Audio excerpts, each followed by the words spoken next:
action. Yes, I mean, there's a lot of different interpretations. America was testing a plutonium bomb the second time, was using a uranium bomb the first time. The plutonium bomb is the one that they were not quite sure of. They had detonated that in Alamogordo, and it had worked. But this was the second time they were using it, I believe. The plutonium bomb was in Nagasaki. And now we have plutonium bombs. Uranium is difficult because you have to enrich it and you have to go through a lot of processes. But you answer that first, and then I'll deal with the political issue.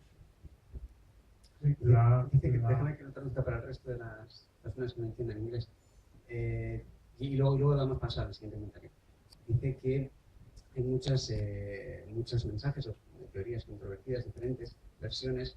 En este caso, dice que en el primer caso estaban testando bombas. En el primer lanzamiento lanzaron una de uranio y en este caso probaron una de plutonio que no saben si va a funcionar. Ahora mismo ellos disponen de bombas de plutonio porque el uranio es mucho más complicado y hay que alimentarlo, mantenerlo. Por lo tanto, él dice que va a responder esta hora y luego entra en la segunda parte. Si quieres, dejamos que responda a la segunda parte, la política, en cuanto al mensaje político, y pasamos a un segundo comentario. ¿Te parece? Sí, sí. Vale. In truth, I don't know.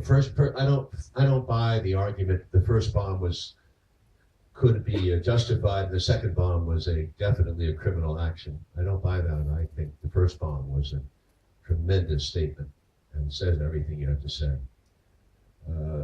The decision was made at Potsdam when Truman was at Potsdam. That's when the decision must have been made. Although people say that the decision was made earlier in March with Leslie Groves, who says Truman was a little boy on a toboggan, etc. But for sure, the signing was done at Potsdam by Truman, the goal.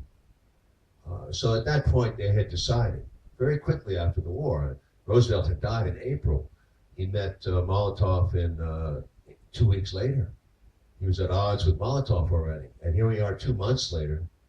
And by the time he gets to Potsdam, he's decided in his Missouri mind that Joseph Stalin is the biggest enemy of mankind and has to be stopped at any level.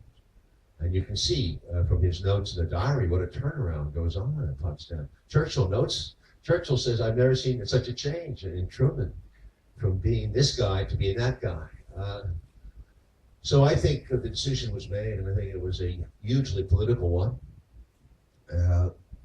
One footnote was that no one knew how many bombs the U.S. had. There was still a question. Some people